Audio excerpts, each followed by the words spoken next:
Hello and welcome to ఫిల్మాటిక్.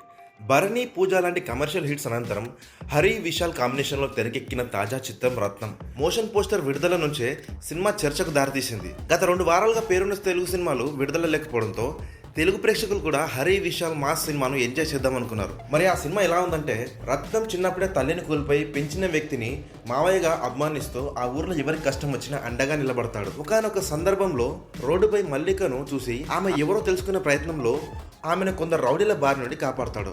అయితే అంతటితో అయిపోలేదని ఆమెను చంపడానికి లింగం బ్రదర్స్ నక్కల్లా వేచి చూస్తున్నారని తెలుసుకుని ఆమె కోసం వాళ్ళ ఊరు వెళ్ళి నిలబడతాడు.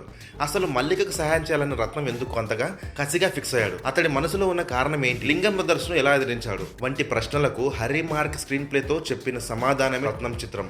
విశాల్ మొదలుకొని ప్రియా భవానీ శంకర్, మురళీ శర్మ, సముద్రకని తదితరులు నటీనటులుగా తమ పాత్రలకు న్యాయం చేశారు. ముఖ్యంగా ప్రియా భవానీ శంకర్ నటన ప్రత్యేక ఆకర్షణగా నిలిచింది. ఎమోషనల్ సీన్స్ లో ఆమె స్క్రీన్ ప్రెజెన్స్ ఫ్యామిలీ ఆడియన్స్ కు కనెక్ట్ అవుతుంది. ఈ సినిమాకి U/A సర్టిఫికేట్ ఇచ్చిన సెన్సార్ బోర్డు గురించి మాట్లాడుకోవాలి. ఒక మనిషి శరీరంలో ఉన్న అన్ని భాగాలను అత్యంత క్రూరంగా కోసి నరికి కత్తిరించే సన్నివేశాలు పుష్కలంగా ఉన్న ఈ సినిమాకి UA సర్టిఫికేట్ ఇవ్వడం అనేది సెన్సార్ బోర్డు ఎంత అద్భుతంగా పనిచేస్తుంది అనేందుకు నిదర్శనం. ఇక దర్శకుడు హరి తనను తాను నమ్ముకున్న ఫార్మాట్ లోనే సినిమా కథను రాసుకున్నాడు. ఎదురులేని హీరో ఎదిరించడానికి రెడీగా ఉన్న విలన్, హీరోని కాపాడే ఒక పెద్దన్న, హీరో మర్యాదగా ఆరాధించడానికి ఒక హీరోయిన్.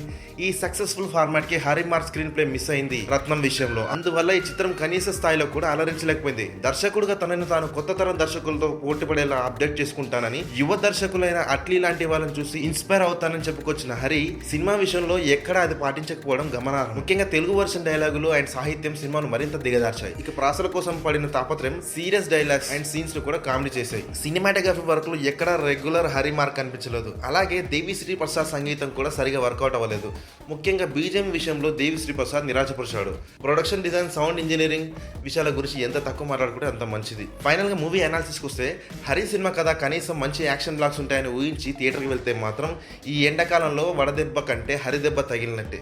విశాల్ హరి కాంబినేషన్ లో వచ్చిన ఈ 3వ చిత్రం ప్రేక్షకుల్ని ఆకట్టుకోలేకపోయిందనే చెప్పాలి. My rating for this film out of 5 1.5. Thank you for watching this video.